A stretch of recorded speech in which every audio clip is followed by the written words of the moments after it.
My brothers and sisters, did you know that the scholars told us on this earth there is a paradise? Yes, on this earth there is a paradise. Whoever enters it will enter the paradise of the hereafter, and whoever cannot enter it will not enter the paradise of the hereafter.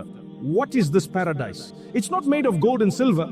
It's not about the cars you drive or the houses you live in. It's not about people praising you or the number of followers you have. It's not about your appearance or the status you hold. This paradise, my dear brothers and sisters, is the peace and joy that comes with complete reliance upon Allah subhanahu wa ta'ala. That's it. That's the secret. When a person places their full trust in Allah, when their heart is connected to Him, they begin to see the world differently. They start living in a state of contentment. No matter where they are, no matter what happens around them, they feel calm, they feel safe, they feel at peace. It doesn't mean life is pain-free. No. There will still be sadness. There will still be hardship. There will still be grief. But that pain is different. That grief is lighter. Why? Because you know Allah is with you. Because your trust in Him gives you the strength to move forward even when life is heavy. The person who has tawakkul sees beauty in the darkest nights and finds hope even in the middle of despair. Whether they are rich or poor, healthy or ill, they live with a deep sense of peace, a paradise in the heart. There's a psychologist by the name of John Bowlby who studied the bond between a mother and her child.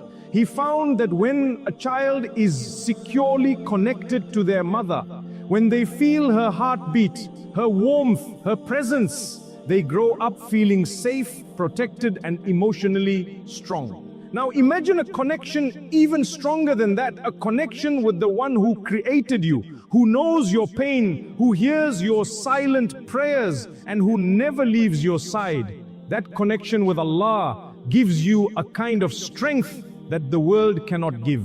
And studies have even shown that people who have a relationship with God, who feel close to Him, are less likely to suffer from long-term depression and less likely to give up on life. Why? Because they know they are not alone. Because they know that every hardship has a purpose. Because they believe in a Lord who can make the impossible possible. In this beautiful religion of ours, alhamdulillah, we are gifted with something powerful, something that can transform the way we look at every problem, every fear, and every challenge in life. It is called tawakkul. Tawakkul, to completely trust in the plan of Allah and to rely upon Him in every single situation, whether things go your way or not, whether people praise you or criticize you, you remain calm, steady, and content because your heart is with Allah. But listen carefully, because this is very important. Tawakkul doesn't mean that you sit back and do nothing. No, it means that you use every resource Allah has given you. You try, you plan, you work, you give your best effort, you do your part sincerely and honestly. Then and only then you leave the result to Allah. Whatever comes after that, whether it's success or failure in the eyes of the people, whether it brings you joy or pain, you remain pleased with Allah's plan. And here's what a person of tawakkul does. If the outcome is good, they don't become arrogant. They don't walk around thinking I'm better than others. Look what I achieved. No, they thank Allah and they remain humble. If the outcome looks bad, they don't fall into despair. They don't say things like I'm a failure, there's no point in trying again, or nothing ever works out for me. No, they still trust that Allah has something better in store, something they may not see right now. You see, pessimism, the habit of expecting the worst, doubting yourself, drowning in negative thoughts, that's the opposite of tawakkul. It's a trap of shaitan. He whispers, not good enough, you're going to fail again. Why even bother? And before you know it, you've stopped living. You've become scared of the future, held back by the past, and stuck in a present full of fear. But Islam teaches us something different. Islam says, yes, life will bring problems. Yes, there will be moments of fear. But in those moments, don't hold on to your fear, hold on to Allah. He is the one who controls everything, the one who sees the full picture, the one who has a plan far better than yours and mine. So when the world feels like it's collapsing around you, when your mind is racing and your heart is heavy, I want you to do 3 things, just 3, and I promise you by the will of Allah, these will help. They've helped many people, they've helped me. When you feel the burden is too heavy, When you find yourself overthinking, overanalyzing, and overwhelmed by the same problem again and again, I want you to try something. 3 simple steps, but powerful ones, if you do them with sincerity and heart. Let's begin with step 1. First and foremost, you need to be clear. What is it that's really disturbing you? Don't go down the rabbit hole of listing 5 or 10 problems. No, that will only confuse you more. Instead, focus on just one issue, one thing that's weighing on your mind. Is it your exams? Is it money? Is it something someone said to you? Is it your health, your looks, your marriage, your job, your future? Is it a legal problem, a fear, a person? Whatever it is, pick one and only one. Put it in a small mental box and say to yourself, this is the one I need to hand over to Allah right now. You can even pause now and do this while you're sitting. Think of that problem. Name it quietly in your heart. Now we move to step 2. Once you've identified that one problem, I want you to do something very personal. If it helps, just for 20 seconds. Let the world fade out. No noise, no distractions, no people. It's just you and your Rabb. Imagine this is your final moment. Tomorrow is not promised. What matters now? Only your connection with Allah. And then in that moment, say from the depths of your heart, Ya Allah, my Supreme Lord, I don't want to carry this anymore. I'm tired. I give it to you. I leave it to you. I can't fix it, but you can. I'm taking it off my shoulders and putting it in your hands. You do with it whatever you will. In Arabic we say, "Fawwadtu amri ilallah." I delegate my affair to Allah. My brothers and sisters, when you say this sincerely, you will feel something. Maybe not a miracle, but a shift, a small release of pressure in your chest, a drop of calmness. You've surrendered. And that's where strength begins. Not in controlling everything, but in giving it to the one who controls everything. And if you didn't feel that peace right now, it's okay.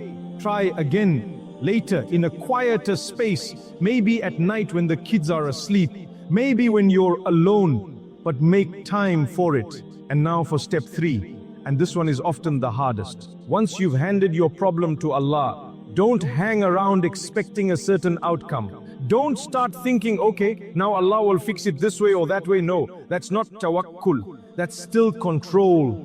Let your heart be like a blank page. Just say, Ya Allah, whatever you decide, I accept it. I will be strong. I will face it. And I trust that you will never abandon me. That's bravery. That's real strength. That's the heart of a believer who knows that no matter what happens, Allah will never let them down. So remember, identify the problem, surrender it to Allah, let go of expectations and trust His plan. These 3 steps can truly change the way you deal with hardship. They bring you back to peace, back to trust, back to Allah. Now that you've handed your burden over to Allah, you've done something powerful. You've surrendered the outcome. You've let go of the stress. You've removed the unrealistic expectations, and you've reminded your heart, Allah knows best, and He will help me through whatever comes. But there's one more step, a 4th step, and is just as important as the others. Do what you can with what Allah has given you. Yes, you've trusted Allah, but now take action. Use the strength, the mind, the effort, the tools and the resources that Allah Himself has gifted you, and do what you can to deal with the problem. Don't sit back and say, I've left it to Allah, and then do absolutely nothing. No, that's not tawakkul, that's wishful thinking. Tawakkul means you trust Allah completely and you still do your best with what's in your hands. Even if the situation is tough, even if it doesn't go the way you want, you must believe that since you gave it to Allah, He will help you get through it. That's your motivation, that's your strength. And while you're trying, remember, keep it halal. Fear Allah in what you do. Don't seek a haram solution to your problems. If you've slipped in the past, if you've made mistakes, and we all have, then simply return to Him. If the pain you're carrying is connected to someone else, if you've wronged another person, then part of doing your best is to ask yourself, what can I do to make it right? That's part of healing, part of lifting that burden off your shoulders. Here's something very important I need to clarify. Some people take tawakkul to an extreme. They believe that trusting Allah means doing absolutely nothing, waiting for a miracle to fall from the sky. That's not Islam. Remember the hadith, tie your camel and then put your trust in Allah. Don't leave the camel wandering and say, if Allah wills, it won't run away. That's not tawakkul, that's negligence. There are laws of cause and effect that Allah Himself created. If you work hard, you will see results. If you make an effort, you will open doors. If you sit and do nothing, you won't receive anything. That's not lack of faith, it's how Allah made the world work. So when we ignore the solutions that are already around us, when we wait for something supernatural, while 50% of the answer is right in front of us, we're not really practicing faith, we're delaying our own healing. Allah gave you a brain, He gave you your senses, He gave you resources, He gave you Quran, He gave you advice from scholars, He gave you people around you, use them. So remember, after you've identified the problem, handed it to Allah and released your expectations, stand up and do what you can with what you have. And know that Allah will never waste your effort, not even a little. My beloved brothers and sisters, earlier we spoke about those who place their trust entirely on Allah, but forget to take action. But now let's talk about the opposite extreme, and this one is just as dangerous. This is when a person relies only on the physical means, only on cause and effect, only on effort and planning, and they completely ignore their connection with Allah. They think, if I just do this and that, success will come. I don't need to pray, I don't need to ask Allah, it's all up to me. This mindset leads to one of the heaviest burdens of stress a person can carry. Because what happens when things don't go according to plan? What happens when you try and fail once, twice, 3 times? What happens when you lose someone you love, or you lose a job, or something crashes in your life? A person without that deep connection to Allah often falls into despair. They don't know where to turn anymore. They can't see the wisdom in the hardship. They may lose motivation, lose peace, and lose themselves. But the believer, the one whose heart is attached to Allah, is different. Yes, we feel pain. Yes, we struggle, but we never lose hope. Why? Because our hope isn't tied to this world. It's not limited to success or failure in this temporary life. Our hope is in the one who controls both this world and the next. Our connection is with Allah, the All-Knowing, the Most Merciful, the one who never abandons His servants. So what's the right approach? The right approach is balance. You do what you can, you make the effort, you take the means, and at the same time your heart is attached to the one who controls the outcome, Allah. They go hand in hand, effort and trust, action and dua, planning and patience. So we said, when you've done your best and the outcome comes, whether it feels like success or failure, remember 4 powerful thoughts that will protect your heart and keep you steady. Allah has a plan for me. Whether things went how I hoped or not, Allah knows what I don't know. Subhanallah, there's wisdom behind everything. Here's the second one, and I want you to hold on to this tightly. This suffering will bring good, 100%. Yes, good will come from this pain, without a doubt. Tell yourself with full conviction, something good will come out of this suffering. I may not see it now, but I will see it soon. And when I look back, I'll say Alhamdulillah. You see, my brothers and sisters, Allah never lets your pain go to waste. Not even a tear, not even a sleepless night. Every hardship you go through, He is turning it into something beneficial for your heart, your future, and your hereafter. Now we move to the third powerful thought. This is a test from Allah, and I will pass it inshallah. It's exactly at your lowest point that shaitan comes to see. He waits for that moment of vulnerability, the moment the result comes, and it doesn't look the way you expected, and then he strikes. He'll say things like, you missed your chance, you failed, you're not good enough.